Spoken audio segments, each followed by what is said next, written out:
Ils nous ont coupé les pas de Ziglibiti by Monsieur Élisée Boloubé. Je t'ai dit. Alain Toussaint, cette chanson est du maestro Ernesto JJ. Oui. Est-ce que vous pouvez nous parler un peu de cette chanson? Bon, là, pour une fois, Grand danseur de C'est Ziglibiti. une colle ou quoi? oui, ça c'est vraiment une colle parce vraiment une que j'aime bien la mélodie, mais je ne sais pas ce qu'il dit. Ah bon? Non, je comprends Oui, pas. il paraît qu'il parle. Non, il paraît qu'il C'est- parle. non, mais C'est du BT de Daloa. C'est du BT de Ah, Daloa. d'accord, C'est pas je comprends. Déjà, j'ai du mal avec le BT de Gagnoa, donc c'est un peu compliqué. C'est ça. Ouais. Bon, alors on a décidé de commencer cette émission donc avec une chanson d'Ernesto JJ que vous aimez bien. Le titre c'est Bliwana, c'est sur le titre je pense. Voilà, je pense que c'est ça, Bliwana. J'espère que je prononce bien. Bliwana. On va peut-être demander à un C'est vrai téléspectateur de nous appeler pour nous dire ce que cela Pour nous C'est dire- vrai, c'est vrai que moi, j'ai pas. Je lui ai dit que je ne suis pas. Bon, juste tout petit quand Ernesto décidait déjà, j'étais déjà très très jeune en fait. Mais quand j'ai découvert la musique, je l'ai écouté, pour moi, franchement, il reste l'un des meilleurs artistes de Côte d'Ivoire. Parce que parfois, je m'assois, je dis, mais comment à cette époque, il a pu concevoir de tels arrangements? Tu vois la guitare, mais justement, tu vois le rythme, vraiment. Thierry, ramène-nous juste le début de la chanson pour qu'on apprécie la basse qui caractérise. Non, même- il avait des arrangements hors pair, franchement. Voilà. Ça c'est une basse. Ouais, ça, c'est la guitare basse. Et puis les instruments rentrent au fur et à mesure. C'est ça. Il va avoir les saxons qui vont Et là, c'était du live, hein? C'est ça? Ouais, c'est enregistré en live en fait. Pam, pam. Pam, pam, pam, pam, pam, pam, pam, pam. On est dans les débuts des années 80, ça. 78-80. 77, 78. Voilà. Début des années, on est dans les années 77-80. Dans les années 77-80, regardez de tels arrangements. Non, mais Ernesto, Mais ceux qui c'était. connaissent la musique vous diront qu'il faisait déjà un peu de R&B. Ouais. Oui, c'est ça. C'est du c'est R&B une, déjà. c'est une base rythmique R&B. Ernesto JJ. Ouais, quand même. Et j'écoutais une fois Valène Guédé qui racontait un peu l'histoire d'Ernesto DJ et qui disait que c'est Ernesto DJ lui-même qui arrangeait ses morceaux. C'est lui qui donnait les rythmiques, les jeux et autres, tout ça, surtout de la Il était guitare. très exigeant, C'est hein. lui qui faisait C'est ça. tout absolument. C'était un virtuose. Après, il y avait la Franchement, Corée, c'est un virtuose. qui accompagnait. C'est ça. Il avait le déhanché qui Les pas de danse, oui, le Ziglibiti, le Ziglibiti. qui accompagnait. Et comme Mais Brice, comme les plus jeunes ne savent pas, vous allez peut-être nous montrer le Ziglibiti. Ah. le Ziglibiti, Les plus jeunes de nos téléspectateurs ne savent pas. donc, alors Même moi, je ne sais pas. il y a un ouais, pas donc, célèbre voilà, de Ziglibiti. Il va montrer. Il y a un pas célèbre de Ziglibiti, c'est celui-là. Oui, c'est Non, et ça. puis il y a un où on tourne et puis on casse le. Mais en fait, bizarrement, j'ai pas entendu. J'attendais le son du tambour et puis le biche, mais j'ai pas entendu. Non, il ne faisait pas ça dans tout. Il y avait des séquences Voilà, justement. il y avait des ouais, morceaux en fait. Ouais. Bon, alors Maïmik, qui est c'était à un l'édition de excellent cette émission, chorégraphe, me en dit tout cas. cette chanson est également un générique très connu Oui, de c'est ça, Qui fait ça. Il fallait y penser quand même. Et chaque fois qu'on entendait le générique, justement, on pensait, mais bravo, en tout cas, il peut toujours dans nos cœurs. Il avait du talent. Ernesto JJ. Il avait une Trop surnom. tôt disparu. Trop tôt. Je pense. Hein. Le Trop tôt disparu. Le Nuant Nuant international. C'est le Nuant international, Ouais, oui, c'est c'est vrai. ça. C'est ça, c'est le cas de le dire. Bon, allez, d'une star à une autre, et celle-là, on a encore la chance de l'avoir à nos côtés, et on est très très heureux. C'est Alpha Blondy, lui-même très très heureux de célébrer son anniversaire de mariage. Eh bien, Daouda, votre... Je pense qu'on appelle ça les noces de coton, non? Parce que ça fait un an, ou bien qui c'est Non, un Vous peu plus êtes- d'un an. bon, plus d'un an. vous vous êtes Mais ça lancé fait dans pas- quelque chose. Ça a été célébré quand même par Ahmed Bakayoko. Donc, oui, c'est vrai. Ahmed Bakayoko est décédé C'était en 2021. 2021, non, ça C'était fait 2 ans. Quelques mois avant. Voilà. Voilà. Donc je pense que c'est une très bonne chose de célébrer l'amour. Surtout que quand j'ai vu le poème qu'il a dédié à sa femme, c'était un très beau poème. Franchement, c'est en un tout très cas. très beau poème. Ouais, c'était un très beau On a poème. ici copie de ce poème-là. Tu es arrivé comme une évidence. Non, ça ne peut pas se lire comme ça. Non, Ouais. de manière poétique quand même. Ah, mais désolé. Ah, mon cher. Tu es arrivé. Vas-y. Avec le thème vocal qui va avec. Avec le thème vocal qui va avec. Tu es arrivé comme une évidence. You know? You know? Non, plus sérieusement. Tu es arrivé comme une évidence, comme une boussole qui console. Tu as mis de la lumière sur ce sourire éteint, comme une étoile pour nous éclairer, pour éclairer nos chemins. Tu as des éclats de rire qui récoltent le cœur brisé. Tu as au fond des yeux l'amour qui ressuscite. Et dans mon cœur habitent les mirages des lumières. Tu es l'ange, Qui me lange la reine du prince bleu. à Madame Bleu, ma seule certitude, C'est que tes yeux font tomber amoureux. merci d'exister. Heureux anniversaire du mariage à nous. I love you. May God bless you us today, always. Yeah. Maïe. Bon, en tout cas, Heureux anniversaire. Alpha Blondy. Plein de bonheur à Voilà, Alpha. je vais faire un petit coucou à notre Jagger national. On aime Franchement, beaucoup. on aime beaucoup. Et quand on parlait justement d'Ernesto Djedje trop tôt disparu, je pense qu'il faut célébrer les vivants.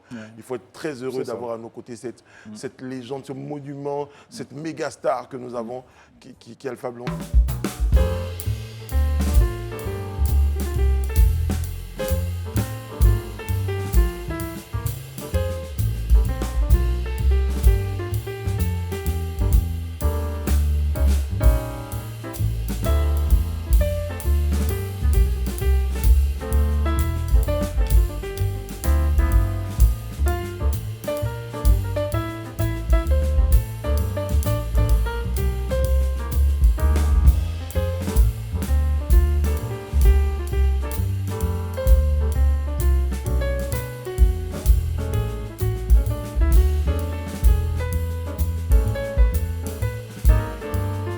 De tout ce qu'il y a comme parole engagée, il y a à côté De la douceur, de l'amour, c'est de la ça, c'est ça. tendresse.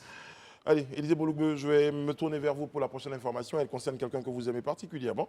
Eh bien, il s'agit de Yaya Touré, cette fois honoré par les journalistes anglais. Expliquez-nous un peu qu'est-ce qu'il y a autour de cette information.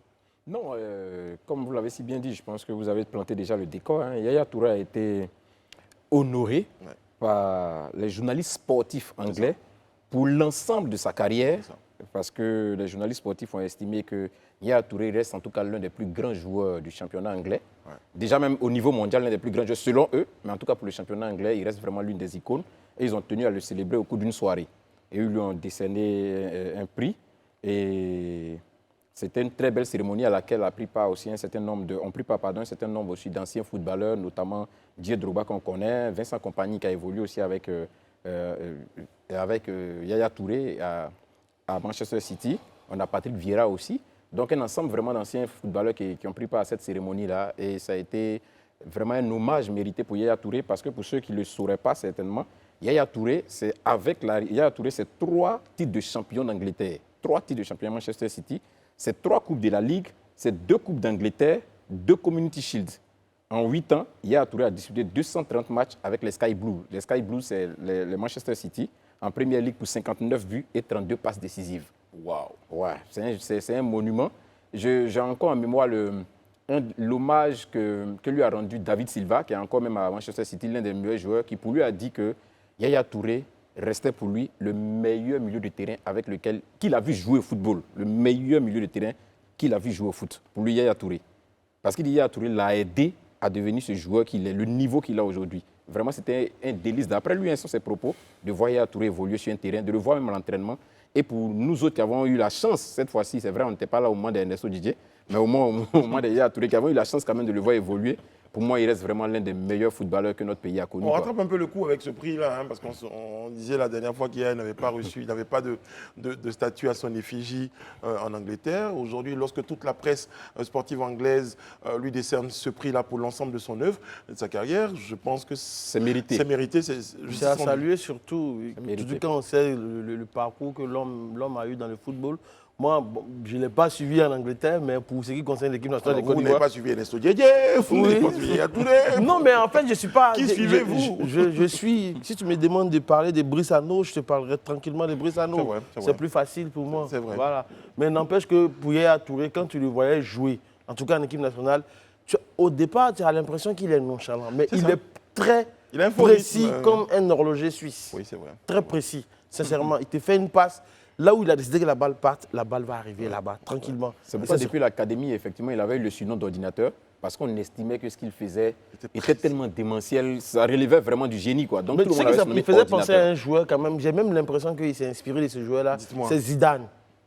Non, parce que Zidane, quand il jouait, tu avais l'impression qu'il était nonchalant, mais l'homme était très précis aussi. Oui, c'est vrai. Franchement, très en même temps qu'on connaît des joueurs qui sont très rapides, qui bougent un peu dans tous les sens sur les terrains, mais avec Yaya, c'était des déplacements très calculés. Et rarement, et ça c'est la première qualité que je lui connais, c'est que de ce que j'ai observé, c'est que très rarement, on lui prend le ballon dans les pieds. C'est ça. Ouais. Yaya Touré, c'était un peu... je suis un peu d'accord avec Daouda. Moi, je pense que Yaya Touré, c'est pour moi, c'est le mixte Zidane-Patrick Vieira. Patrick Vieira, en tant que milieu défensif, vraiment qui était un monument aussi du football français et du football au niveau de l'Angleterre. Et puis Zidane, pour ce milieu offensif-là, qui savait vraiment mettre les balles dans le couloir, dresser des passes très précises aux attaquants. Pour moi, c'était le mixte en fait. Parce que quand il était au milieu de terrain, il savait autant défendre que aller de l'avant. Ouais. Donc pour moi, c'est quand je le vois jouer, comme Daouda le disait, vraiment au sens du Zidane, dans ses gestes techniques, dans ce maniement avec aisance de la balle. Mais c'est aussi ce Patrick Vieira-là, ce baroudeur qui est capable de poser des tacs précis pour prendre des balles dans les pieds de l'attaquant. Mais je ne sais pas si tu te rappelles lors de la finale qu'on a gagné dernièrement, avant que Kopa Barry n'aille tirer, mais tu vois, c'était un leader né. À un moment donné, il va prendre Kopa Barry. C'est lui qui était le capitaine. Oui, qui refuse, qui ne veut pas tirer le penalty, il le prend et on entend même. Tu vas le faire, vas-y, tu vas le faire, tu vas le faire. Franchement, il a porté. En 2015. Et c'était vraiment beau en fait. Ouais. En plus d'être un très bon joueur, c'est un très bon leader. Ouais, parce que justement, quand Drogba s'en va, on est d'accord, on se posait la question, quel leader peut récupérer un peu le groupe. Et ce leader, on le retrouve en Yaya Touré. Mais d'ailleurs, à côté de cela, il y a de formidables qualités humaines pour le connaître un peu personnellement. Il faut vous dire que c'est quelqu'un de c'est une belle personne, c'est une belle âme. Voilà, Yaya Touré. D'ailleurs, ceci expliquant cela, voilà, il a tous les résultats qu'on lui connaît. C'est un hommage mérité en tout cas. Voilà. Bravo Yaya. Ouais. Bravo Yaya. Franchement, Yaya, on va même te faire une petite rumba là. Oui, cette rumba là, j'aime bien cette rumba où Fally Poupa chante bien son nom et celui de sa femme. C'est ça, voilà. c'est ça. Yayous. Oui, voilà, c'est Yayous qui parle. Et Jenny. Yayous et Jenny. Mais tu veux qu'on parle de l'histoire de cette chanson, vous la connaissez? Un peu, mais quand même, je préfère qu'on en parle. Non, mais au-delà de cela, c'est cette génération-là qu'on a envie de retrouver. Hein. On le dit avec un peu de nostalgie, vous me direz, mais on a envie que cette génération-là, on a envie que la génération actuelle puisse nous servir ce beau football qui nous a permis de remporter ce trophée. Parce qu'il y a la CAN qui arrive. Et moi, j'en dors pas. Il y a des moments... Moi, je stresse. Hein. Oui. Je stresse parce que l'idée de venir de jouer la CAN chez soi et de perdre cette CAN, ça fait vraiment mal. Moi, j'ai deux éléments de stress. Il y a les stades, il y a les infrastructures. Moi, je n'ai pas peur. Les stades, je suis sûr et certain que, comme Véron l'a dit, en juin, on aura les stades. Voilà. Moi, j'ai juste une seule doléance à l'endroit de Yaya et puis Drogba et puis tous les autres, quoi. C'est vraiment de jeter plus de regard vers le football local. Ces jeunes-là, c'est vrai qu'eux, ils ont eu beaucoup plus de chance. Yaya, c'est vrai, à force de lutter, c'est vrai, de se battre, mais il a eu une opportunité qui lui a été donnée, il a saisi sa chance. Donc je voudrais qu'eux, en retour, vraiment, ils puissent aussi retenir l'ascension aux plus jeunes, s'intéresser plus au football local, essayer d'être plus présents au niveau de ce football-là pour que les jeunes gens aussi puissent s'en inspirer et puis prendre de la graine.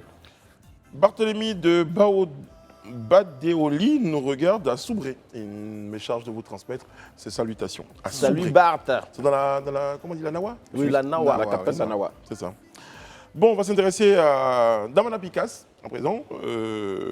Une convocation donc service ce mercredi 22 février à Damana Adja Picas. Il est secrétaire général, je vous rappelle, du Parti des peuples africains de Côte d'Ivoire, à l'effet de se présenter vendredi prochain, 24 février 2023, devant le juge d'instruction du 10e cabinet.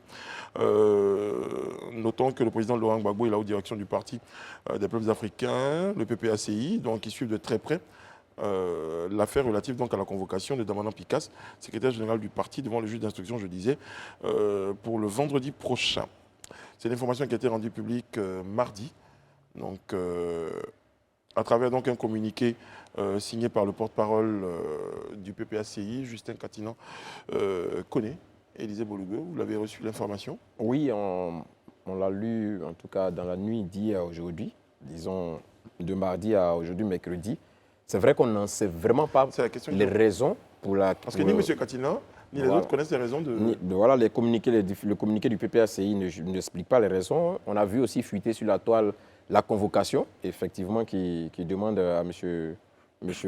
Damana Picas de bien vouloir se présenter au cabinet du juge d'instruction, qui n'explique pas non plus les raisons. Donc on ne sait vraiment pas ce qui est reproché à Damana Picas. Peut-être comme la convocation est prévue pour, je crois, demain.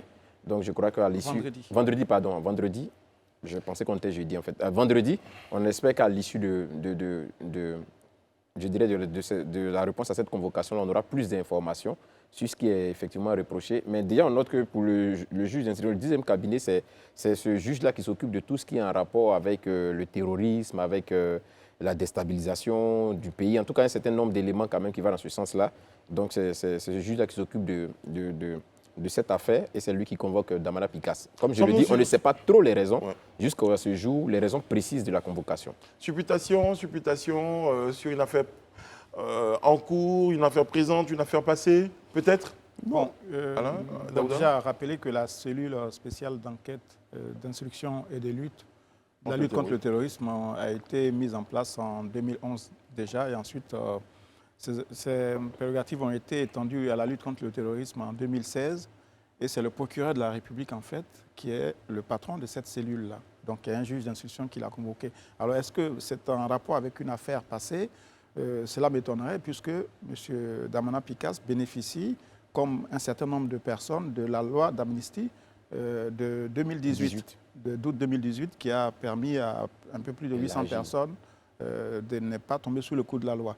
Je pense que ce sont les différents propos qu'on pourrait lui imputer, d'un propos qu'il a tenu lors de différents meetings, parce qu'en ce moment, il fait une tournée de mobilisation des militants du PPACI, qui doit d'ailleurs même se conclure le samedi 25 à Yopougon avec un meeting du président Laurent Gbagbo. Et je sais qu'à Anono, il a tenu des propos relatifs à la présence, à la représentation du PPACI au sein de la CEI. Et il a indiqué qu'il fallait en tout cas mettre la pression pour que cette représentation soit effective. Il a parlé également de la démocratie, des élections, etc. Je pense en fait que depuis un certain temps, depuis son retour, c'est l'observation que je fais. Il semble que M. Damana Picasse irrite au plus haut point les autorités du pays et d'où cette convocation. Mais on en saura un peu plus vendredi, on verra bien. Voilà. En tout cas, le PPACI dit suivre de très très près cette situation. Moi, il y a un truc qui m'a un peu gêné en fait dans la communication qui est faite sur les réseaux sociaux. C'est-à-dire qu'en fait, je pense que le juge, il convoque qui il veut, quand il veut, au moment il veut. Donc, je veux dire, si on te convoque à un moment donné, est-ce qu'il faut communiquer sur ça forcément? Allons d'abord, je pense, pour moi, il était mieux d'aller d'abord écouter pour savoir de quoi on l'accuse. On allait comprendre, au lieu de faire toute cette communication autour. Je veux dire, faire cette communication autour là, est-ce que ça ne va pas susciter d'autres choses dans le conseil collectif?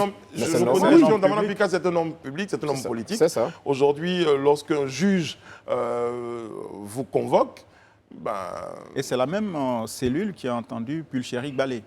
Mais je veux dire, qu'il a inculpé d'intelligence avec les. Mais c'est de la communication. etc. Oui, mais imaginez un temps, ça peut Brice, tu reçois une convocation du juge, quel que soit le 11e ou le 100e juge, je ne pense pas que tu vas venir t'étaler sur lui. Non, mais il y a homme public qui peut communiquer là-dessus. Oui, mais je veux dire, tu ne sais pas. Parce que le juge il a le droit de convoquer qui il veut. Moi, j'ai le droit de dire aussi que le juge m'a convoqué. Oui, mais bon. Anyway. Oui, moi, je crois que moi, à mon sens, il n'y a vraiment pas de souci à ce niveau. C'est le droit le plus absolu de Damana Picasse et du PPACI de rendre publique une convocation qui a été faite par le juge. En attendant que la preuve, aujourd'hui, nous sommes en train d'en débattre. C'est aussi l'un des objectifs en publiant cette convocation-là, c'est pour susciter quand même, disons, le débat dans l'opinion. Donc ça c'est fait aussi à dessein. Moi, j'ai aucun souci à ce niveau. Mais mon problème, c'est ce que je dis tout le temps. C'est vrai que tout à l'heure, Alain disait probablement, et moi je suis d'avis avec lui, c'est les propos tenus depuis un moment quand même, qui certainement seraient à la base de cette convocation. Comme on le dit, on est en train de supputer, parce que là, on n'a pas encore les raisons pour lesquelles il a été convoqué. Mais ça me donne l'occasion de revenir sur ses propos et de dire que, à titre personnel, j'estime pour ma part qu'au regard de l'environnement qu'on essaie de créer en ce moment précis, il serait quand même bien que M. Damana Picasse continue sa mobilisation, mais qu'il fasse l'économie de certains propos. Je trouve qu'il y a des propos qui, pour moi, parfois, ne sont pas utiles, en fait. N'ont même pas leur raison d'être dans un environnement qu'on veut. Par exemple qu'on veut un environnement apaisé. De la dernière fois, j'ai fusillé, par exemple, je lui ai dit que son attaque à peine voilée contre M. Blé Goudé, ça, j'ai trouvé que ce n'était pas utile. Mais à côté de ça, il y a eu certains propos où, comme il le disait, c'est vrai qu'Alain Toussaint donne de la forme à ces propos-là en parlant de pression sur le pouvoir, mais on a entendu certains propos qui étaient à la limite même d'un appel à l'insurrection. Et ça, c'est des choses qui ne sont pas bien. C'est des choses qui sont... Danso choisit ses propos? Non, je ne vais pas le répéter sur le On va plateau. demander à l'édito de de nous emmener même la vidéo, les vidéos, on pourra les réécouter encore. Donc des propos qui sont quand même un peu à la limite, comme je le dis, d'un appel à l'insurrection. Et ça, vraiment, il faut peut-être qu'on essaie de l'interpeller là-dessus. Maintenant, et puis qu'on essaie de... Parce que là, c'est vrai, un politique, ils peuvent faire ce qu'ils ont envie de faire, mais moi, je dis toujours, les hommes politiques, ils ont de la cote et ils font de la politique parce qu'il y a des populations. S'il n'y a pas de population, là, ce qu'ils sont en train de faire, c'est inutile. Mais ces populations-là leur demandent une seule chose. Elles demandent aujourd'hui à vivre dans la quiétude. Elles ne veulent plus revivre dans les situations de tension. Ça, il faut que les politiciens, là, nos hommes politiques, là, comprennent ça aujourd'hui. Les populations, qu'elles soient de tous les bords aujourd'hui, là, elles ont un seul désir. Vivre dans un environnement apaisé, vivre dans la quiétude. Donc, tout ce qui peut aller dans le sens d'affecter cette quiétude-là, elles ne se reconnaîtront pas dedans. Ça, il faut qu'ils comprennent. J'ai lu certains propos de M. Damanan Picasse. Il demandait, il s'est indigné d'ailleurs contre le fait que le secrétaire général, le vice-président par exemple du PPACI, Stéphane Kipré, était par exemple empêché de dérouler un meeting. Mais parlant de ce meeting, il a même demandé que la démocratie soit effective en Côte d'Ivoire. Bon, je ne sais pas si ces propos-là vous parlent. En fait, non, on ne parle pas de ça. Mais Brice, ça, c'est un peu trop léger. C'est des propos que moi, je trouve normaux, disons. Moi, je trouve que c'est son droit le plus absolu. Et je suis d'avis avec ces propos, d'ailleurs, parce que pour moi, tous, autant que nous sommes Ivoiriens, on a le droit de circuler sur les 322 402 000 km que constitue la superficie de notre pays. Personne ne doit être empêché d'aller s'exprimer face à des Ivoiriens. Ça, sur ce coup-là, je suis entièrement d'avis avec M. Picasse. Mais comme je le dis, pour ne pas qu'on revienne... Voilà, bon, je pense qu'Alain a retrouvé quand même quelques espaces, mais il y a certains propos, comme je le dis, vraiment qui, pour moi, sont carrément à la limite d'un appel à l'insurrection. En fait. Et ça, il faut l'éviter. Je pense qu'on en parlait. C'est un article qui est paru sur un site internet. On dit, en meeting à Bobo, Damanan Picasse appelle Bédié et le PDCI à résister à la décapitation en cours.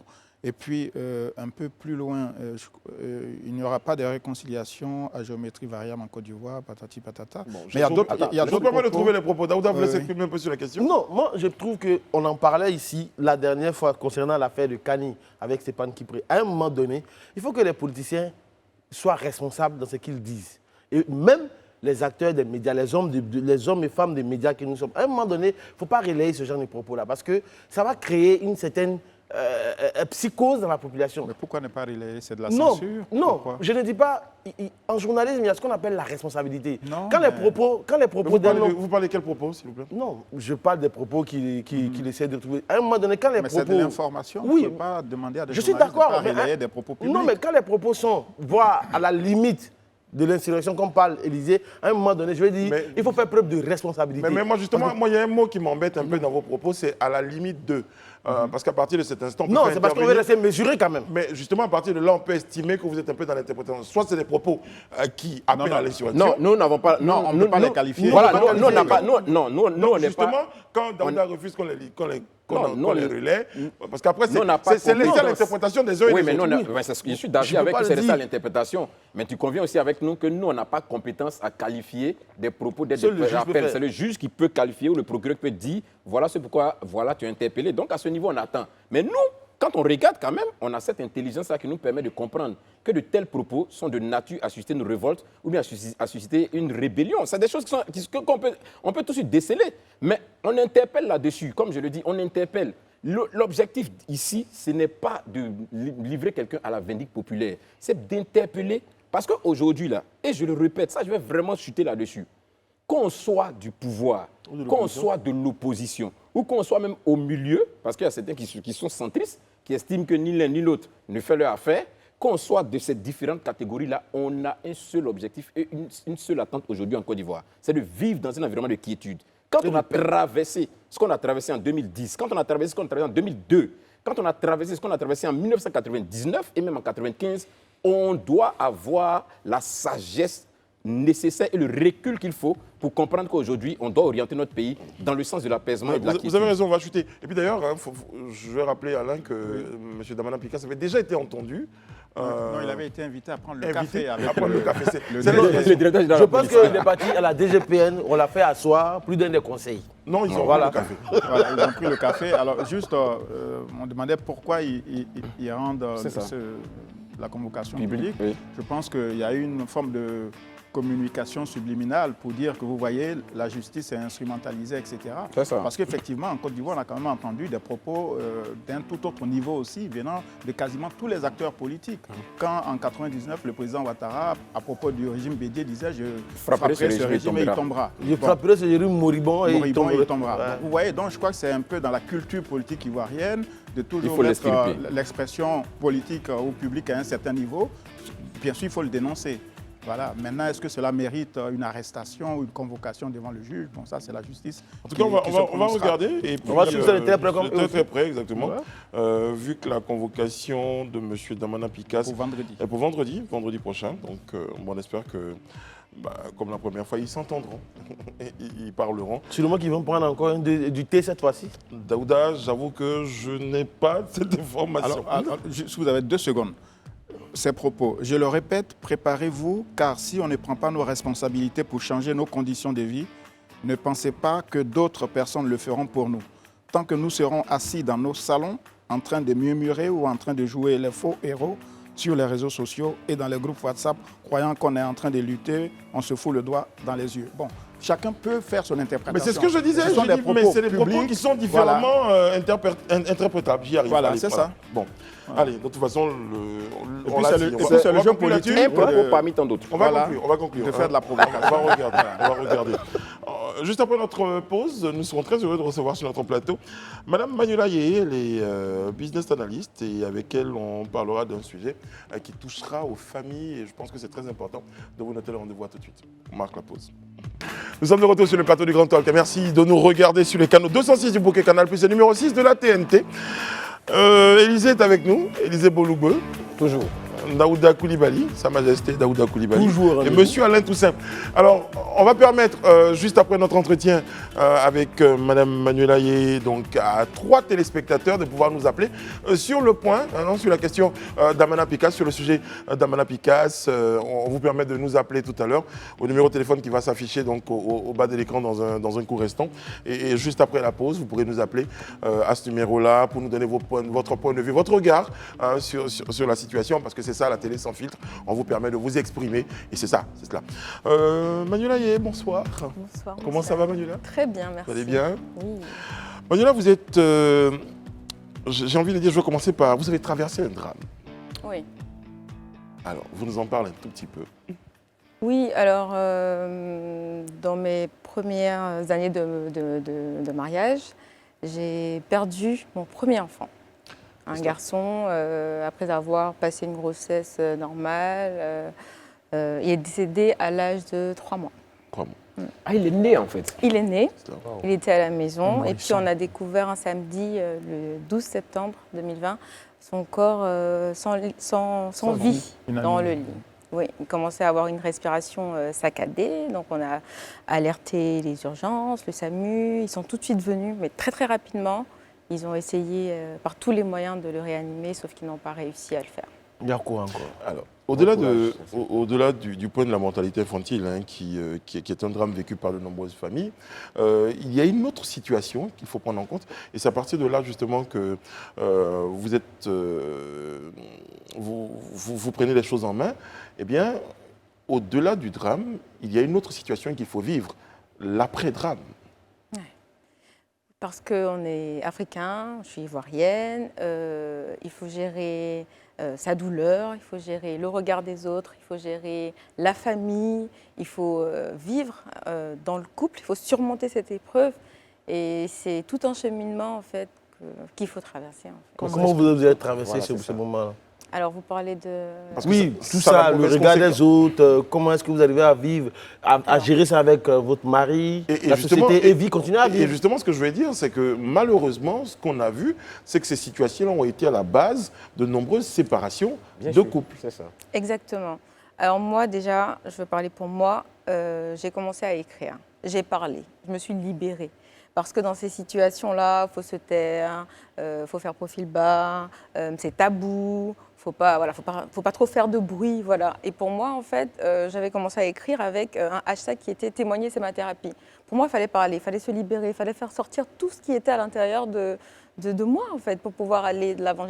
J'ai décidé, par exemple, de partir à l'enterrement, alors que normalement, il ne faut pas. Voilà, ce sont des petites choses comme ça que moi j'ai mis en place pour pouvoir avancer. Avec mon mari, on parlait énormément. Il fallait se dire la vérité. Parce que je ne vais pas me cacher, par exemple, dans les toilettes pour pleurer. Il faut que je lui dise que ça n'allait pas. On faisait un point tous les jours. On priait aussi énormément parce que je suis chrétienne. Les parents, c'était très compliqué parce que voilà, ils ne font que reproduire ce qu'ils savent, enfin ce qu'on fait. La tradition, c'est pas de leur faute, et ce qu'ils connaissent. Voilà, donc à nous de leur dire non, il faut pas faire ci, il faut pas faire ça. Pourquoi il faut faire ça? Enfin voilà, c'est ces petites étapes-là que je mettais en place. C'était des petites tensions souvent, mais finalement, on a réussi à avancer. Alors justement, votre présence sur le plateau, là, c'est parce qu'au-delà de ce que vous avez vécu, vous essayez de partager cette expérience-là pour éviter que des couples se retrouvent dans la même situation. Parce que vous avez peut-être réussi à surmonter cette épreuve-là. Ça n'a pas été le cas pour d'autres. Parce qu'après, il y avait la recherche de responsabilité. Est-ce que c'est pas parce que tu as été négligente? Est-ce que quand j'étais dans cette... Il y a beaucoup de situations autour. Oui. Alors, à cet effet, vous avez même sorti un livre. C'est un jeu de cartes. Jeu de questions, j'y arrive. Je ne sais pas, je pensais. Quelqu'un m'a suggéré le livre tout à l'heure à propos de quelque chose, désolé. Alors, comment vous pensez qu'on arrive à surmonter cette épreuve-là à travers ce que vous proposez? Alors, déjà, les cartes, c'est un coffret de cartes à thème, parce que quand on passe par cette épreuve, il y a différentes étapes. La peur de revivre ça, la communication dans le couple qui est brisée, la santé mentale dont on ne parle pas assez, je trouve, en Afrique.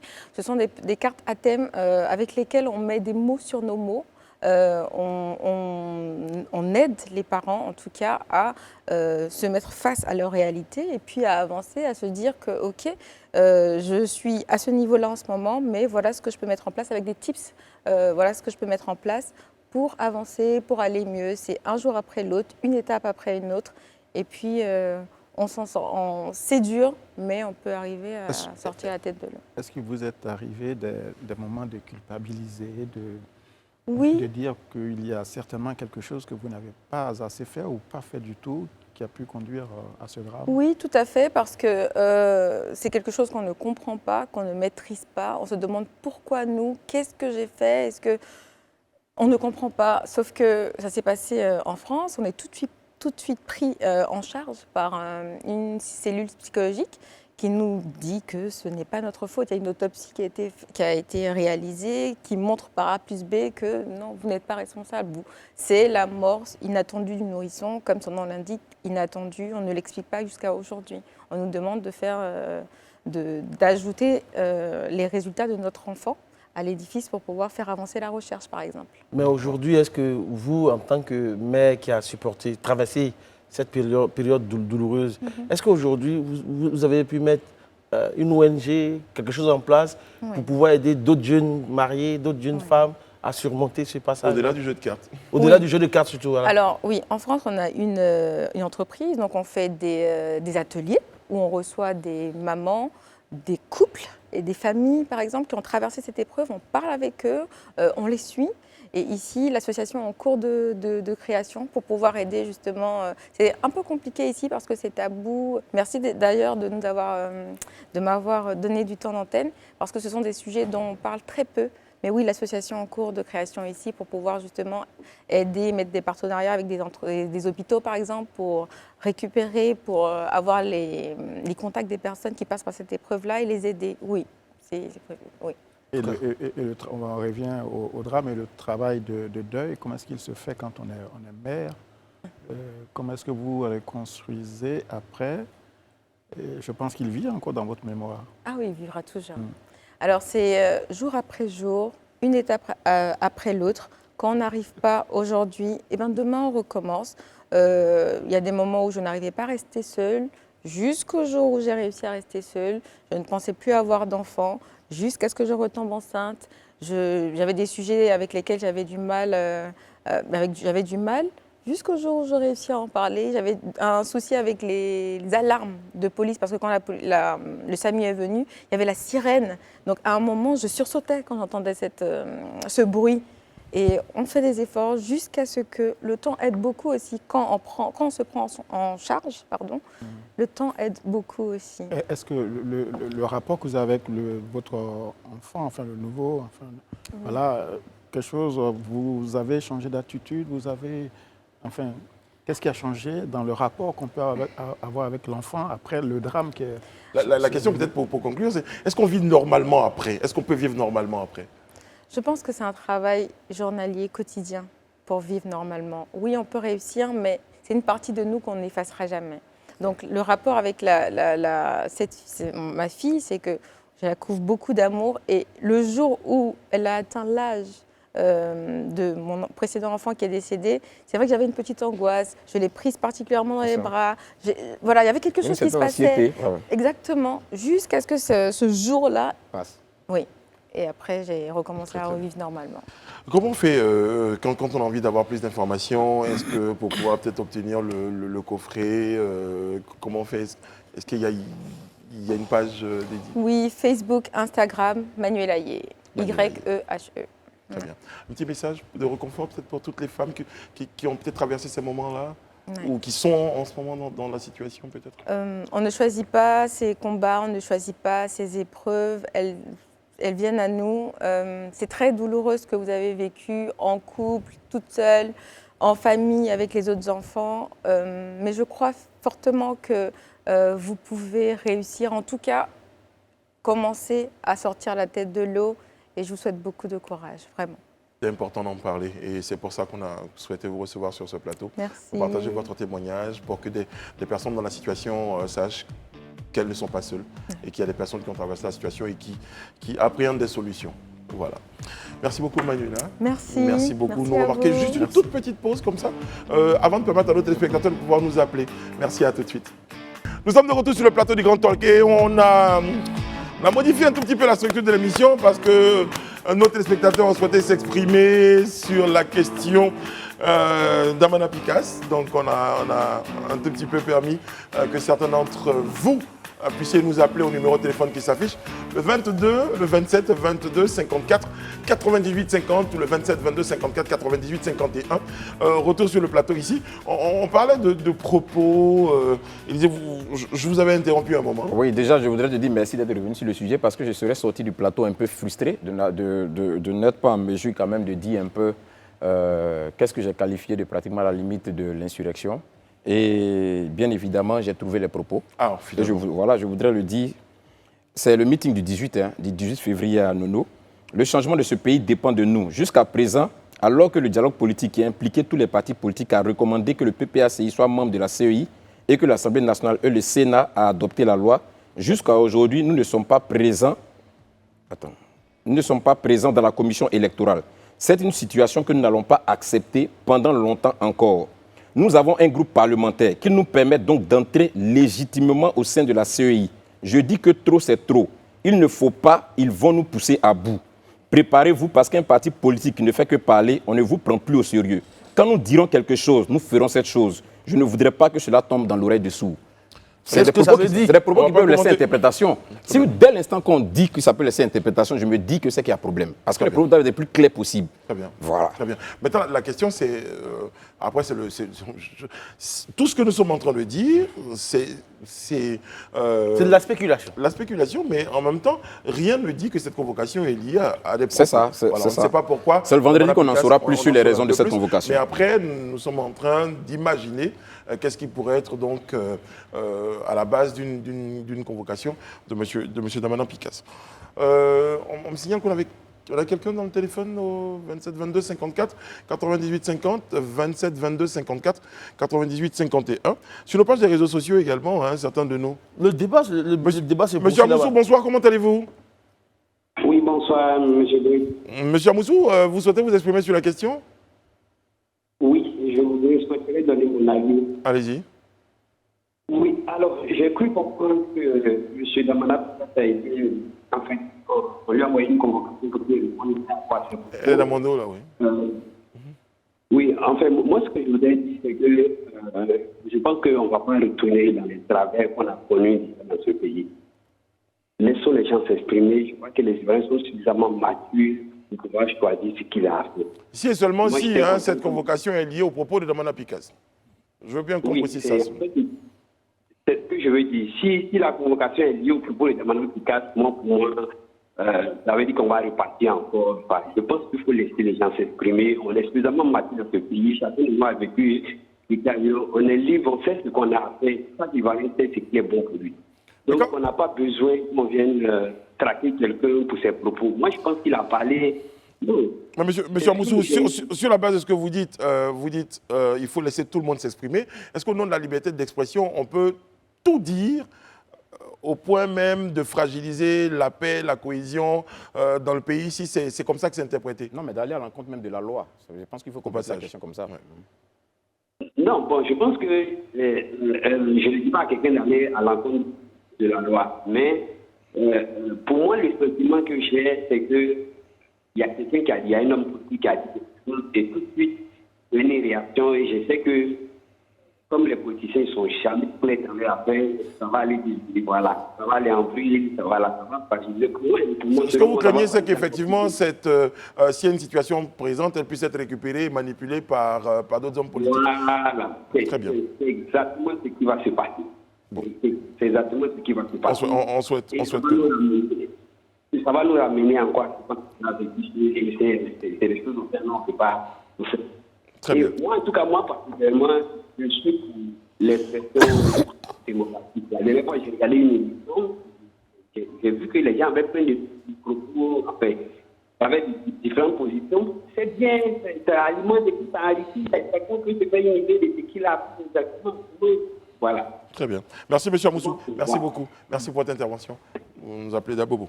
Moi, je suis un peu embêté parce qu'il dit, c'est vrai qu'on parle de démocratie, on parle de liberté d'expression, mais soyons clairs, je pense que chacun de nous, quand on gère un espace public, même notre propre maison, il y a des règles. Il y a des lois qui existent. Donc, ce n'est pas parce qu'on parle de liberté qu'on peut permettre que chacun vienne dire ce qu'il veut, jusqu'à aller même pousser les gens à l'insurrection. Non, ce n'est pas bon. Nous sommes tous des justiciables. Je pense que si à un moment donné, celui qui gère l'État décide de dire bon ça, on ne fait pas ça, ça ne se fait pas au nom de la loi, on te convoque, on te demande. On ne t'a pas dit qu'on t'a convoqué pour te mettre en prison. Non, tu vas, tu t'exprimes clairement pourquoi est-ce que tu as dit ça, dans quel contexte tu as dit ça. Voilà, et puis après, le juge il va aviser. Donc, sortons de ces émotions-là à un certain moment, en fait. Ce n'est pas parce qu'on est un homme politique, on est un homme public que oui, on peut se permettre de tout dire. N'oubliez pas que la moitié de notre population est analphabète. Comment est-ce que ces populations-là peuvent interpréter les propos qui sont sortis sur la place publique? Il faut faire attention. Daouda, je pense que là, vous vous trompez quand même sur l'intelligence des Ivoiriens. Je pense que les gens comprennent, même quand ils ne parlent que nos langues vernaculaires, ils sont suffisamment intelligents. Parce que intellectuel, ce n'est pas celui qui a été à l'école. Juste d'accord avec vous. C'est celui qui est doté d'intelligence et de discernement. Alors, je suis d'accord. Je prends le dernier téléspectateur, enfin notre téléspectateur, avant de laisser Alain terminer sur la question d'interprétation qu'on pourra en faire. Monsieur Ouattara Souleymane nous appelle de Yopougon. Bonsoir, monsieur Souleymane, monsieur Ouattara. Oui, bonsoir. Parce que on vous écoute. Voilà, je voulais savoir comment un opposant doit s'exprimer. Parce que je le dis pourquoi. Parce qu'aujourd'hui, il y a beaucoup qui ne savent pas ce qu'est la politique. Les gens s'expriment. Ce n'est pas que ceux qui sont au pouvoir, demain, quand ils seront à l'opposition, ils vont s'exprimer, ils vont avoir les mêmes interpellations. On va dire non, ils sont acharnés sur eux. Donc on veut savoir comment un homme politique va s'exprimer. C'est ce que moi je voulais savoir. Très bien, voici votre question.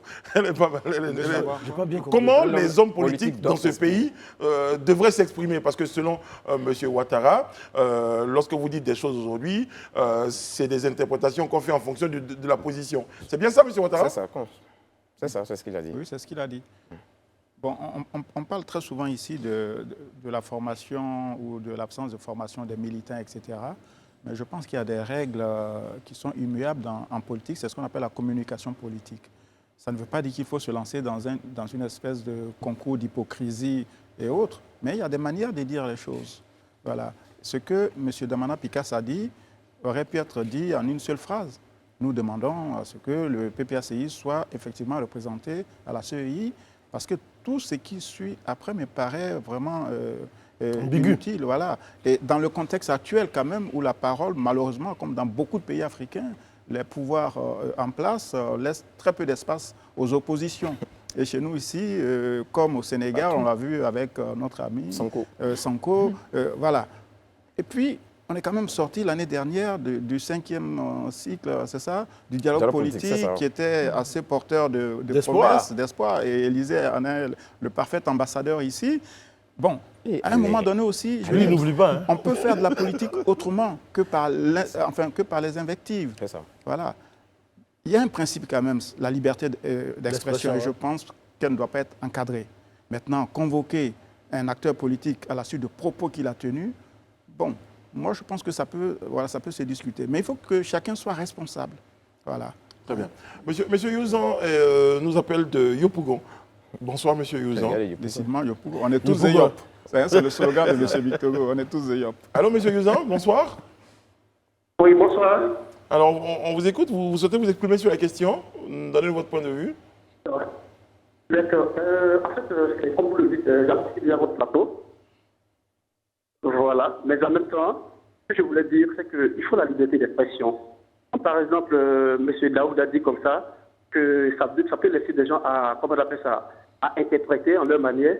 Moi, je ne trouve pas ça déjà correct. Il faut dans un premier temps être impartial. Il faut être impartial. Par exemple, quand je prends par exemple ce qui s'est passé avec Stéphane Kipré à Séguéla, si quelqu'un d'un autre peut voir ça, ça peut l'énerver de lui. Dieu merci, il y a un appelant qui a dit comment est-ce que les hommes politiques devaient s'exprimer. Moi, je pense que c'est la libre expression, c'est absolument, c'est des pré-campagnes. On lance un peu les pics. Donc, on permet de s'écouter et puis d'arranger. Tout à l'heure, Élysée a dit quelque chose. Il a dit qu'il n'y a pas de CEI, comme quoi le PPRCI n'est pas représenté à la CEI. Donc, si le gouvernement arrive à comment on appelle ça, remédier à cela et puis qu'on mette tout devant nous, on dit d'accord, ils sont représentés. Sinon, moi, je trouve que c'est de la politique, c'est de la pré-campagne, laisser les gens s'exprimer, voilà, et puis bon, qu'on laisse les interprétations négatives, quoi. C'est un jeu, la politique, c'est un jeu. Voilà, c'est ce que je voulais dire dans un premier temps. C'est bien noté. Merci, monsieur Youzan. Merci pour votre point de vue. On vous souhaite une bonne soirée sur place à Yopougon. Bon, moi, j'ai bien compris, monsieur Youzan. J'ai compris ce qu'il a dit, je l'entends. Mais pourquoi est-ce que la liberté d'expression ne veut pas dire libertinage d'expression? Ça, c'est de 1. Et c'est vrai que quand il dit que les gens sont responsables, on est en pré-campagne, il faut laisser les gens lancer des pics. N'oublions pas ce que nous avons vécu après la mort de Houphouët-Boigny en Côte d'Ivoire. Ce sont ce genre de pics-là qui nous ont envoyés jusqu'à la crise post-électorale qui a fait que 3000 personnes sont mortes. Parce qu'au départ, on néglige les propos. C'est peut-être anodin, mais comment est-ce que certaines personnes ressentent ces propos? Comment est-ce qu'après, ils vont sur le terrain pour exercer ses propos? C'est à ça qu'il faut faire attention à ce moment. Alors, je me tourne un peu vers vous, hein, vous qui êtes un peu spécialiste de la communication politique. Tout à l'heure, le téléspectateur parlait de lancer des pics. Les pics, ça existe dans tous les pays du monde. C'est peut-être quel type de pic, finalement? Oui, je veux dire, il y a des propos que chaque acteur politique encadre lui-même. Avant de les sortir, il doit être certain de ne pas troubler d'abord la conscience des personnes qui reçoivent le propos et puis surtout de troubler l'ordre public. Voilà, ce qu'on peut reprocher à M. Picard, ce qu'on aime bien, enfin, moi je n'ai rien de personnel contre lui, c'est une espèce de permanence de la violence dans le propos. Pas à l'égard du régime, parce qu'on est opposant, ce n'est pas pour caresser le pouvoir. Bien sûr. Mais même vis-à-vis de Blé Goudé, voilà, je veux dire, tout est un peu excessif et l'excès forcément nuit.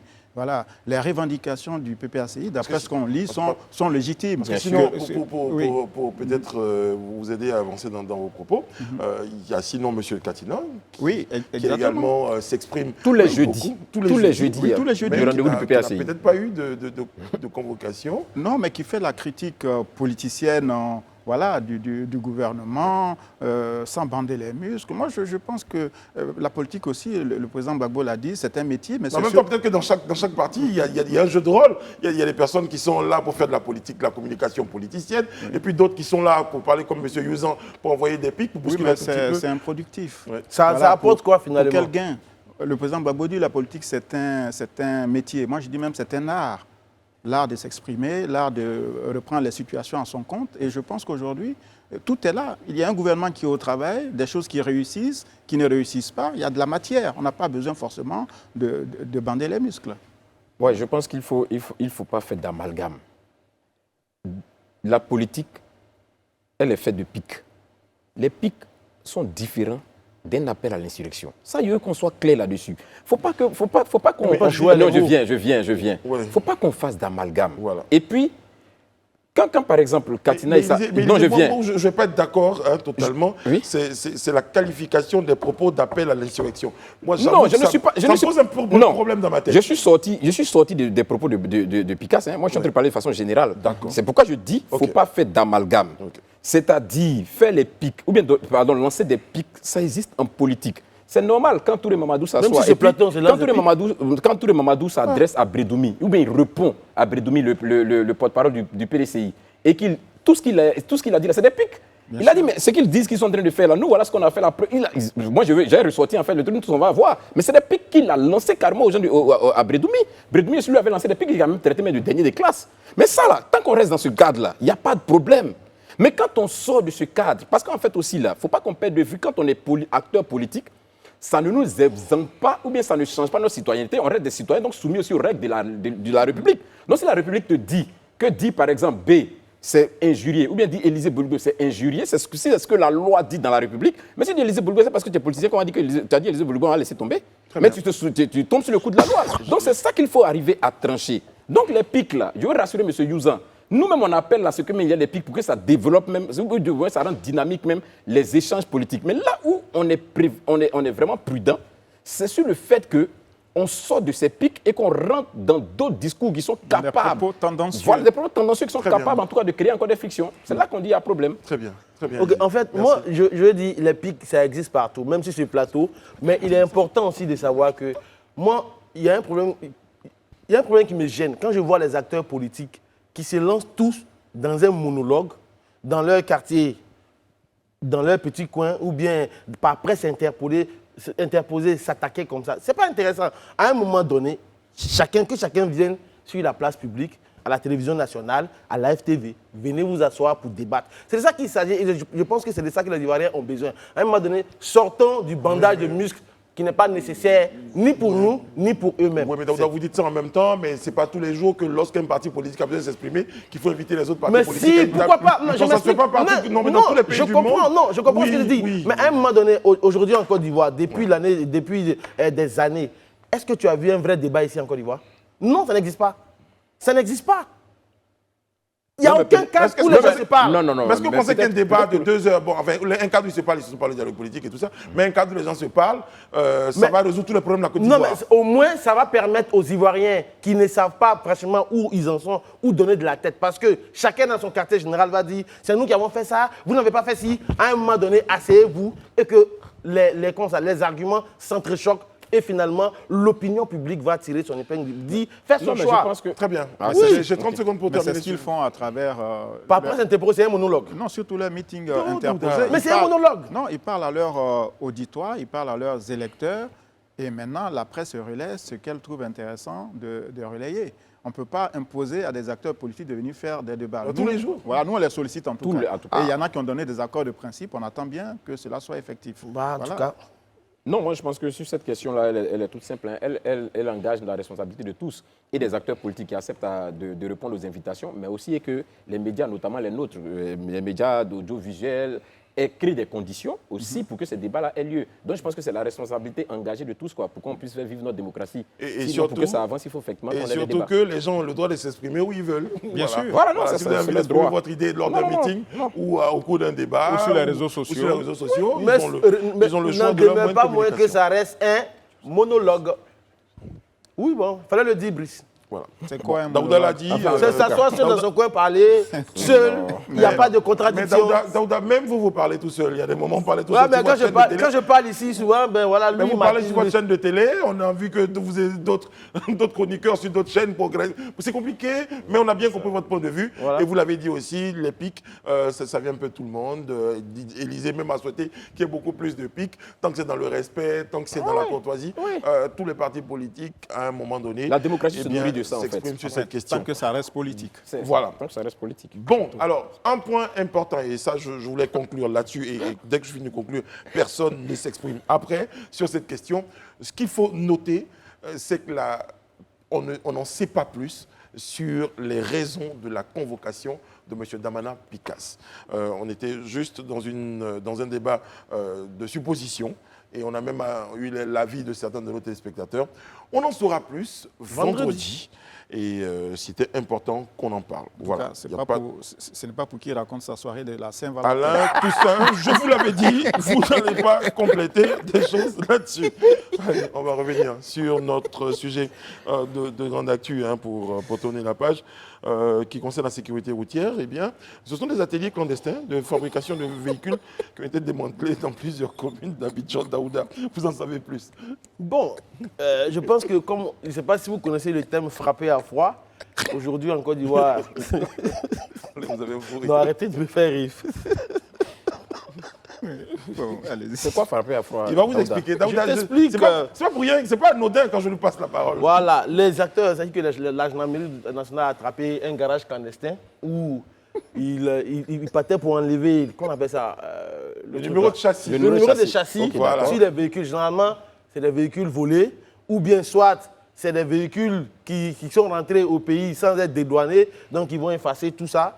Ou bien souvent même, le véhicule même ne doit même plus rouler, donc ils ont créé un cadre pour ça et finalement, il y a plein de véhicules qui sont dans ces qui roulent à Abidjan dans ces conditions-là. Donc c'est ces bandits-là que la gendarmerie nationale a arrêté. Et ça a été mené le lundi 20 février 2023, voilà, dans tout le district d'Abidjan. Donc comme vous pouvez le voir, mais en plus, ça va plus loin. C'est quasiment des ateliers de montage. Voilà, plutôt de montage que de fabrication. Voilà, c'est pas fabrication.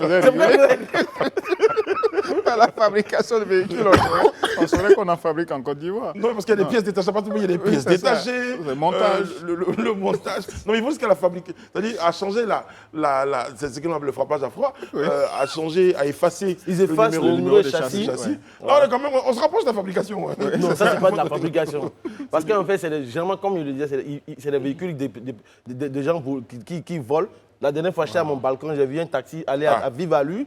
Le gars vient de voler le taxi de quelqu'un. Ah oui? Oui, authentique. Et je sais que c'est les Toyota qu'on vole très facilement. Et quand ils volent ces voitures, après, ils vont pour changer le numéro de châssis. Parce que quand tu recherches ta voiture, après, c'est pas ça qu'on va reconnaître ta voiture, parce que tu as les pièces. Donc, numéro de châssis, plaque d'immatriculation. Donc, eux, ils vont changer le numéro de châssis. Ils ont leur coin pour fabriquer les pièces. Donc, la plaque d'immatriculation. Donc finalement, je pense que c'est cette opération que la gendarmerie nationale a menée à Bobo, à Djamé, Cocody, Koumassi et puis Marcouré en fait. Mais en plus, ce qui est dangereux, et j'ai laissé Daouda finir l'énumération comme ça des lieux où ces choses se font, mais c'est pour dire que c'est devenu un commerce plutôt florissant. C'est ça. Mais bien sûr. Oui, mais je ne sais pas si vous vous rappelez encore, il y a quelques temps, on ne voyait plus de grosses voitures à Abidjan. Les Range Rover, les grosses cylindrées. Parce qu'à un moment donné, Interpol a lancé une vaste campagne pour traquer ces grosses voitures parce qu'il y a beaucoup de voitures qui avaient été volées en Europe et qui sont rentrées en Côte d'Ivoire ici. Et c'est le même process. Voilà, donc finalement, les gens cherchaient ces voitures-là. Quand on entendait, on ne voyait plus de voitures, il y a la sécurité fluide. Mais bon, quand ils s'en vont, ça revient encore. Bon, en même temps, il y a des gens qui ont des voitures qui sont dans les règles. Oui, voilà, c'est d'accord. Voilà, c'est tout. Parce que s'il y a quelqu'un sur ce plateau-là qui doit s'inquiéter, vous avez parlé d'une certaine marque de voiture qui est très demandée sur le marché. Eh bien, il pourrait s'inquiéter. Non, mais t'inquiète pas, moi je garde. Ne t'inquiète pas. On n'a pas dit que c'était vous. Voilà, maintenant pour les gros cylindrés, il y en a d'autres qui vont s'inquiéter, également sur le plateau. Voilà, bon, une chose est sûre, bravo. Donc, franchement. Oui, bravo à la police. À la gendarmerie. Oui, à la gendarmerie. Vous voyez, tout à l'heure, on parlait un peu des palabres entre politiciens. Vous voyez les défis auxquels on fait face. Bien sûr. Voilà, nos États sont tellement fragiles. Voilà, donc à un moment donné, il faut que nous soyons concentrés, tournés vers l'essentiel qui est la protection des biens et des personnes dans le pays. Bien sûr. D'organiser les services de police, de gendarmerie, les armées, etc. Parce que nous sommes un pays important de la sous-région qui malheureusement est devenu un peu l'épicentre d'un certain nombre de trafics. La drogue, la contrebande, la contrefaçon, etc. Donc si nous prenons nos énergies à nous combattre, quel temps nous prendrons pour faire face à ces nouveaux défis-là? Voilà. Et le sens de la politique, c'est ça. Il y a un problème, quelle solution on apporte? Voilà. Donc ceux qui s'expriment devraient prendre ces tribunes-là pour nous dire comment ils veulent changer ces choses en Côte d'Ivoire. qui impactent la vie sociale et économique du pays et bien entendu la sécurité. Hein. Donc à un moment donné, il faut vraiment se pencher sur l'essentiel. Je pense qu'il y a, dans l'opération, ils ont interpellé 47 personnes et puis plusieurs plaques d'immatriculation. Parce que je ne sais pas si tu as déjà vu ça. Non, ils ont saisi plusieurs plaques. Plusieurs plaques. Pas interpellé. Non, interpellé 47 personnes. Oui, mais c'est ce qu'il dit. Oui, Saisi Plusieurs plaques. Parce qu'en fait, je disais, à l'ambigué. Parce que je me rappelle, j'ai une amie qui m'a raconté une histoire. Elle était dans son véhicule au feu. Sa plaque d'immatriculation, le véhicule qui était devant elle, avait la même plaque d'immatriculation qu'elle, le même numéro. Non. Je t'assure, authentique. Ouais. Authentique. Et finalement, il arrive des fois que même le radar, la caméra qu'on voit un peu partout qui flash les gens, la caméra flash les gens, ils reçoivent des messages, mais quand ils ouvrent, leur truc finalement, ce n'est pas leur voiture. Ah, moi j'étais victime de ça. Ah oui, vraiment? Il y a un blaireau qui se balade avec La même ma plaque. plaque, certainement. Ah ouais. Mais après, effectivement, ce n'était pas le véhicule. Voilà. Parce que quand tu ouvres le fichier PDF, tu regardes. Moi, je ne l'ouvrais pas au début. Je voilà. ne l'ouvrais pas. Je recevais juste une notification pour dire quoi, véhicule immatriculé comme ça. J'ai reçu deux contraventions. Je n'ai pas compris. Et quand j'ai ouvert une fois, je me suis rendu compte que la photo. Parce que justement, si ici, il a la plaque, il flash la plaque, et puis c'est en fonction de ça qu'on vous envoie. Élisée, vous avez quelque chose à dire? Non, moi je voulais juste peut-être encourager Daouda à se rapprocher de la gendarmerie parce qu'il en sait beaucoup sur beaucoup de choses en fait. C'est pour ça que Donc je te sa contribution, il pourrait vraiment être très utile aux agents de la gendarmerie. Quand ils disent, c'est pas que tu allais leur montrer les coins de cachette. Non, mais ils savent d'ailleurs. Ils n'ont pas eu besoin de Daouda pour démanteler. Non, mais non, mais il n'y a pas que ça. On parle de fraude, hein, globalement. On parle de fraude, on parle de fraude sur les plaques, sur les. Mais il y a même. Non, c'est un problème. Ce qui me choque depuis un moment, ce sont les fraudes sur les boissons, sur les liqueurs, sur. Tout est frauduleux. Il a dit, c'est le vrai défi. C'est à l'image du pays. La fraude n'est pas frauduleux. N'allez pas dans les extrêmes. Tout n'est pas frauduleux. La fraude est quand même ancrée dans les mœurs de plusieurs Ivoiriens et ça nécessite vraiment qu'on puisse travailler. C'est pourquoi je suis d'avis entièrement et totalement avec Alain. C'est-à-dire aujourd'hui, ces défis-là, il faut qu'on arrive à les relever et pour moi, pour ça, on n'a pas juste besoin d'atteindre une action gouvernementale. Toutes les contributions citoyennes sont les bienvenues pour qu'on puisse vraiment endiguer ce fléau-là de notre société. C'est important. Ne pensez-vous pas que c'est déjà fait? Non, c'est pas fait. Non, c'est peut-être fait. Comment on arrive à mettre la main sur Non, ces... Brice, c'est peut-être fait. C'est peut-être fait. Mais voilà, il faudrait peut-être élargir ou bien agrandir l'assiette des contributions. Il faut vraiment que les Ivoiriens aient ce réflexe-là de dénoncer tout ce qui est frauduleux. Là, je vais d'accord avec vous, hein, parce qu'on n'est pas sûr qu'il n'y avait que 2 unités de production de boissons. C'est ce que je dis. Donc, il faut qu'on soit prompt à dénoncer, à fustiger, à mettre à nu vraiment tous ces actes-là qui sont de notre... Parce que ça plombe l'économie. Aujourd'hui, tous on se plaint, on dit non, les salaires fonctionnaires ne sont pas augmentés. Non, cette chose a augmenté, on n'a pas pu payer. Mais on doit payer avec une seule caisse commune. Or, ces genres d'activités-là font que ce qui doit rentrer dans la caisse ne rentre pas dans la caisse. Donc, du coup, finalement, nous tous on paie. Au final. Ça met en danger la vie des mais là, ça veut dire fausse plaque d'immatriculation, fausse assurance, fausse carte grise. Et voilà. Non, mais ne pense même pas à la visite, parce que la visite n'aura jamais lieu. Parce qu'en réalité, lui, délaisse aller faire la visite de ta plaque normale, mais lui, il roule avec une autre plaque à la même immatriculation que toi. Chose bizarre, tu vois, comme tu as vu les amortisseurs que tu vois là, après, ceux qui ne peuvent pas frapper à froid, ils vont les dépiécer pour aller revendre les pièces et véhicules sur le marché. Non, tu vois? Ah, d'accord. Ah, d'accord. Ah, d'accord. Mais donc, vous en savez vraiment plus? Souvent, je vais à la casse. Daouda, on connaît le nom de certains de vos amis que vous nous avez cités ici. Notamment les Alasco, les Madouneguer. Mais est-ce que je peux te donner une anecdote rapide? Non, je ne peux pas. Je suis parti à la casse. On m'a volé mes boutons, je les ai retrouvés à la casse. Oui. Très bien, Daouda. Vous l'avez placé. Je suis fort. Ouais, qu'est-ce que ça pour Daouda? Nous sommes de retour sur le plateau du Grand Tour. Vous n'imaginez pas ce que Daouda peut me dire hors antenne. Mais bon, c'est ça qui fait sa personnalité. C'est moi. Et son charme. C'est toujours Daouda moi. Coulibaly, comment allez-vous? Vous êtes là, vous êtes toujours en forme. Ouais, toujours en forme. Tous les jours, vous êtes en forme. J'ai le dédoublement de la personnalité. Voilà, vous êtes souvent le mimi et tout ça. Le mimi Élisée Bolougbeu, plus sérieusement. Très très bien. Et Alain Toussaint, vous avez la chemise aviateur. Oui, c'est ça. C'est très bien. On essaie de voler un peu. Oui, c'est finalement un faux. Oui, c'est ça. Ouais. Cette histoire de général, là, il va falloir qu'on regarde ça de près. Tout à l'heure, notre invité sur notre plateau, on a juste le temps de marquer une pause. Faire un détour par Et la loi, c'est la loi, tout c'est maintenant. Bonjour la famille. famille. Aujourd'hui, le sujet sera artistique. Artistique. Artiste. Artistique. Artistique.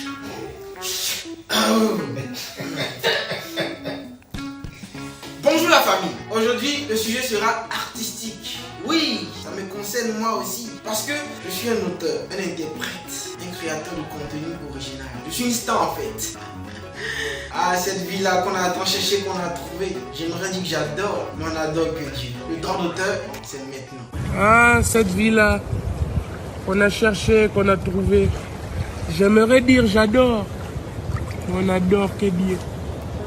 Dans tous les domaines, que ce soit dans le domaine de la musique, dans le domaine littéraire, dans le domaine artistique, les créateurs et les auteurs souffrent trop. Depuis que je suis petit, depuis moi je suis petit, il y a toujours par là au bureau ivoirien des droits d'auteur. C'est pour cela que le législateur ivoirien, désireux de protéger ces génies de l'esprit, nous fait comprendre en son article 11 de la loi relative aux droits d'auteur et aux droits voisins. Et voisin, toi le voisin de la voisine, c'est pas le temps il parle.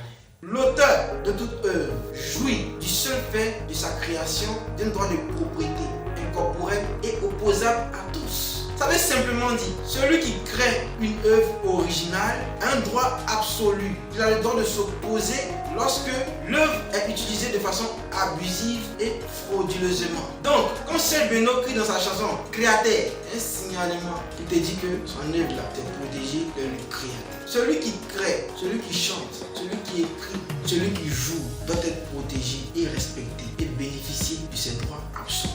Et la loi, c'est la loi.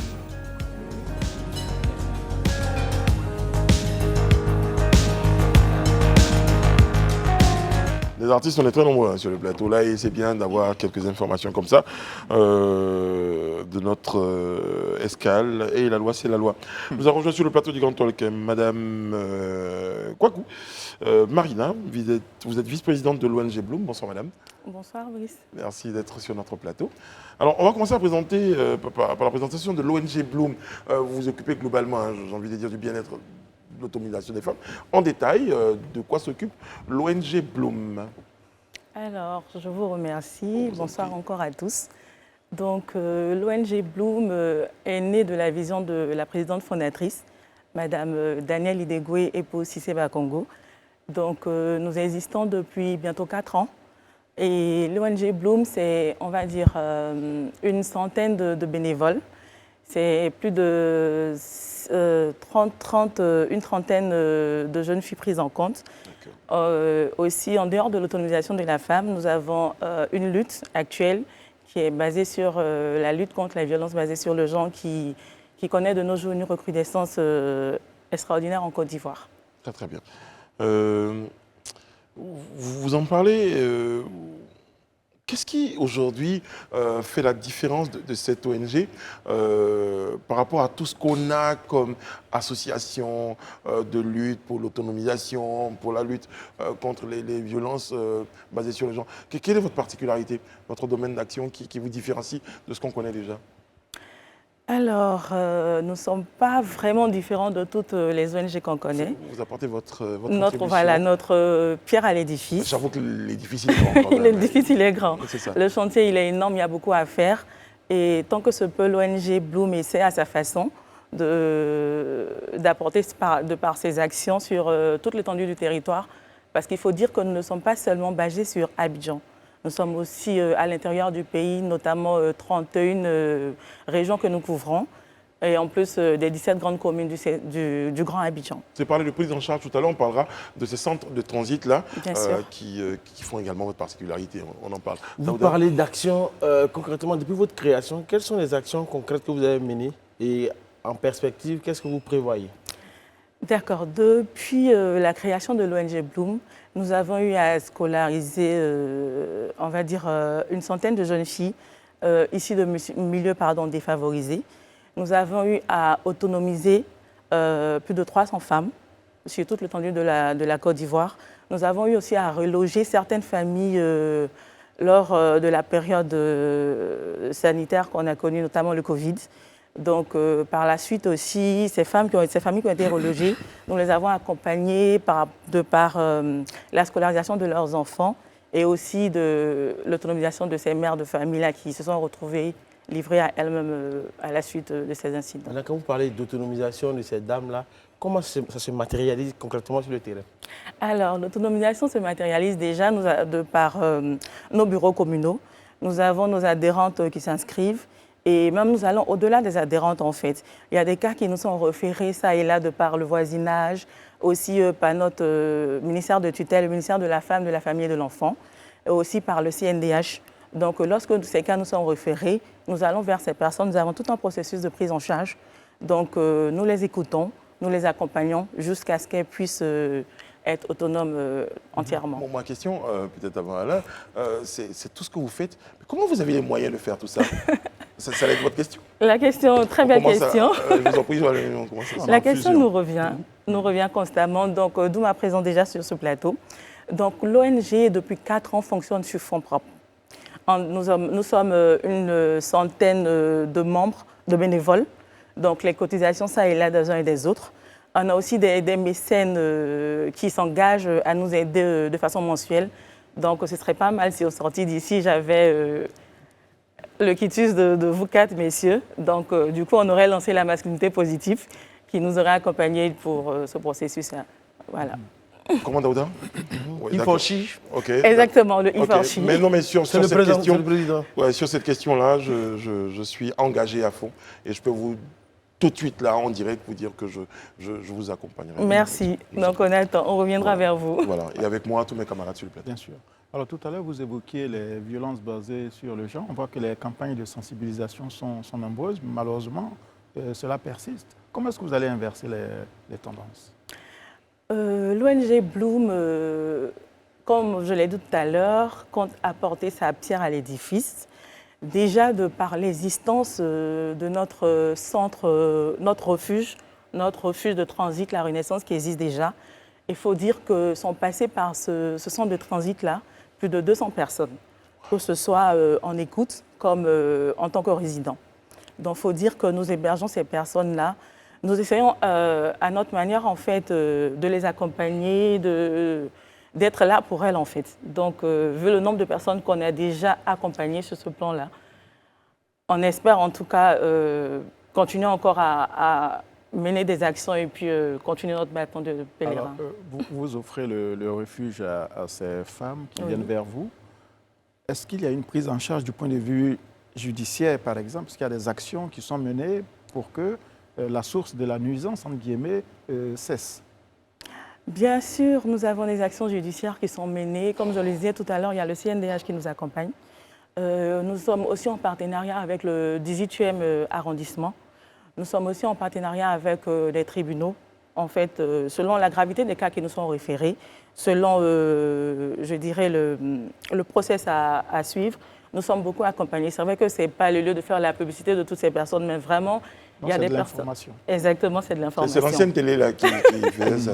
Il y a vraiment un grand nombre de personnes qui nous accompagnent et c'est l'occasion ici pour nous de dire merci à toutes ces personnes-là qui croient en la cause de l'ONG Bloom. Très bien. Alors, on va caricaturer un peu les choses. Aujourd'hui, une femme est battue dans son foyer, par exemple, par son mari. Elle a envie de sortir de cette situation. Comment elle rentre en contact avec vous? Et quand elle rentre en contact avec vous, qu'est-ce que vous faites? Vous l'écoutez quand vous finissez? Quand on voit que c'est difficile, vous la recueillez? Et elle passe combien de temps au centre de transit? Est-ce que vous travaillez à ce qu'elle retourne dans son foyer? Expliquez-nous un tout petit peu le chemin comme ça. D'accord. À vous entendre, déjà, on a l'impression que vous êtes adhérent de l'ONG Bloom, parce que ce que vous avez décrit, c'est entièrement le process qu'on suit. C'est-à-dire, comme je disais, les cas nous sont référés, que ce soit de façon officielle ou officieuse. Quand je dis officieuse, c'est-à-dire ça peut être le voisin, la sœur, ou les personnes qui nous suivent depuis les pages, les réseaux sociaux. Voilà. Donc très souvent, nous recevons des messages ou des appels. On a un numéro de disponible qui est ouvert 24h/24. Donc ces personnes nous réfèrent ces cas. C'est ça. C'est ça, c'est anonyme. Donc, pour dire qu'une fois que ces personnes nous appellent, je prends le cas d'une dame X qui est victime de violences basées sur le genre.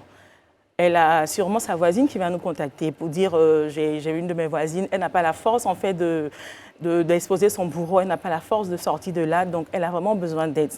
Donc, nous entrons en contact avec la dame, avec l'accord bien sûr de celle qu'on va appeler la survivante.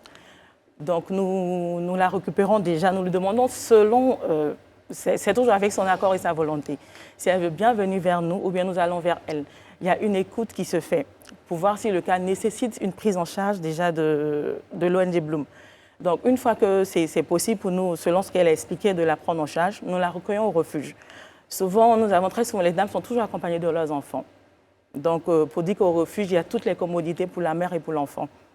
Donc, entre parenthèses, on a même eu à accueillir des dames qui ont eu à donner naissance au sein de notre refuge. Wow. Oui, il faut dire que nous ne mettons pas de barrière, en fait. Notre leitmotiv, c'est le bien-être de la femme. Donc, pour revenir au process, quand la femme elle est accueillie au refuge, elle est d'abord prise en charge psychologiquement. Nous avons des psychopédagogues qui nous accompagnent. Nous avons des psychologues. Donc, il y a une écoute qui est faite. Et selon le cas, la prise en charge va de 1 à 6 mois.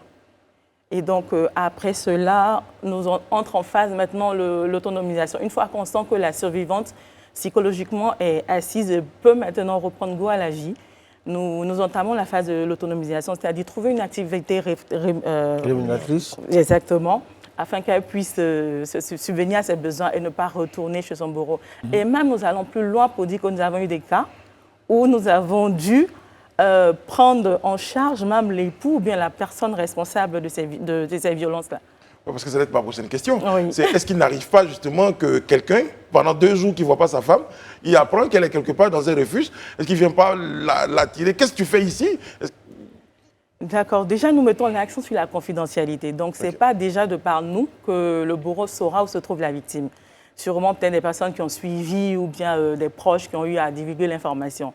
Sinon, une fois qu'elle est rentrée dans les murs du refuge de la Renaissance de l'ONG Bloom, elle est, on va dire, elle est mise carrément sur liste noire pour lui permettre en fait de renaître, de guérir de ses blessures intérieures et Mais tout pendant ça. ce temps, vous prenez contact aussi avec son époux Bien parce qu'il doit se poser des questions. bien sûr, avec oui, Okay. mais sans lui dire où elle est, avec son Très bien. époux, avec sa famille, Très pour bien. lui dire qu'elle est en sécurité. Moi, je voulais poser une question assez... Parce que vous parlez de violence basée sur le genre. Est-ce que quelque part, l'ONG Bloom ne fait pas dans la discrimination? Dans la mesure... Laissez-moi aller au bout. Dans la mesure où les violences basées sur le genre ne concernent pas seulement que les femmes. Supposons qu'un homme est battu, est-ce qu'il peut avoir accès à votre centre de transit? Non, mais c'est leur parti pris. Je veux comprendre, je préfère qu'elle me l'explique. C'est vrai que c'est un parti pris de prendre en charge particulièrement la femme et la jeune fille. Mais laissez-moi vous dire qu'on a eu des cas où c'était des hommes battus, mais qui sont restés dans l'anonymat. Donc, comme je disais, il y a des personnes qui viennent pas forcément pour transiter, pour résider, mais pour des écoutes. Donc, même les hommes battus, on les prend en charge, mais de façon très anonyme. Vous avez bien voulu être gentil hein, avec la... À vous écouter avec tout ce que vous êtes en train de dire, on se rend compte effectivement que cela nécessite beaucoup de moyens. C'est vrai que vous avez des centres bénévoles. J'imagine donc le gala que vous voulez organiser ces jours-ci répondre à ce besoin. Est-ce que vous pourrez nous dire exactement quels sont ceux qui sont attendus à ce gala et à quoi va servir éventuellement les fonds qui seront recueillis? D'accord. Donc, l'ONG Bloom organise en effet le vendredi 3 mars, à partir de 19h, au Sofitel Hôtel Ivoire, un gala dénommé Un soir pour une destinée. Donc, ce gala vise à récolter des fonds à hauteur de 1,6 milliard. Très bien. 1,6 milliard pour la construction du village Bloom. Parce que nous partons sur l'idée de décentralisation, en fait. Nous ne voulons pas que aider les populations d'Abidjan. Nous voulons aussi nous tourner vers les populations rurales qui sont une des grandes victimes en fait, des violences basées sur le genre parce qu'elles n'ont personne pour les écouter. Ici, on a toutes les commodités. Mais la dame qui revient de ses travaux champêtres, qui subit les affres de son époux, ses enfants aussi et tout ça, ne sait pas vers qui se tourner. Donc, si on a une implantation à l'intérieur du pays, précisément dans la ville de Djokwe, où nous envisageons construire ce village Bloom-là, on pense que... Pourquoi qu'on nous explique. D'accord. Parce que sinon, moi, à Pogouin, par exemple, on a le besoin. Hein, donc, vous pouvez peut-être venir dans mon village. Pourquoi le choix de Djokwe? Et même à Diouzon, chez moi aussi, on a besoin de centre humain. Merci. On a besoin de ce centre parce que à Djokwe, non, ce n'est pas arbitraire du tout. Nous nous basons sur des données statistiques, en fait. Djokwe est l'une des villes, en termes de statistiques, qui a le plus subi en fait, des affres, des violences basées sur le genre. Ah ouais. Oui. Très bien. Des crises aussi. Oui. Ok. On n'est pas s'étaler, oui, la crise aussi. Alors moi, j'ai une question un peu sur la terminologie. parlez à la fois de victimes, Oui. je comprends, c'est courant. Vous parlez de bon, bourreau, ok, mais survivante. Oui. C'est le thème. C'est le thème désigné. Oui, c'est le thème, c'est ce que j'ai dit tout à l'heure. Pourquoi ce mot aussi fort, survivante? Survivante. Je veux comprendre. Survivante parce que déjà, c'est une appellation commune. Maintenant, on entre dans ce cas de survivante pour dire que, à l'image en fait, de la définition de Bloom, ce que j'attendais, Bloom, c'est un mot anglais qui signifie éclore, c'est-à-dire renaître. Et pour faire comprendre à la femme qu'elle a beau être bafouée, elle a beau être maltraitée, elle a beau subir des violences psychologiques, morales et tout ça, elle peut toujours renaître. D'où on parle de survivante, en fait, elle a réussi à sortir de quelque chose. C'est un terme un peu, on va dire, victorieux, c'est-à-dire malgré tout ce qu'elle a pu subir, elle est une survivante.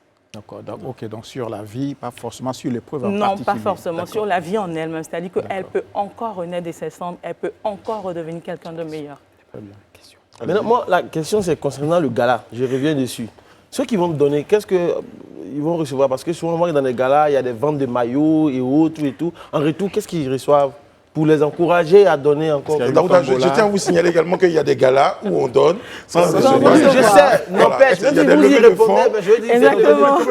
Non, je pense qu'il y a des maillots, il y a des trucs symboliques pour encourager les gens à donner. Est-ce qu'il y a une vente aux enchères? Bien sûr, nous allons venir au déroulé du gala.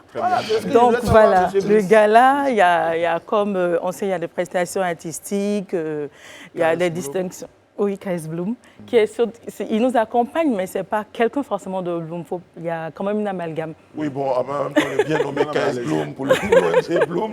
Pour le gala de l'ONG Bloom, ça colle bien. Voilà, en plus, il y a le côté spirituel.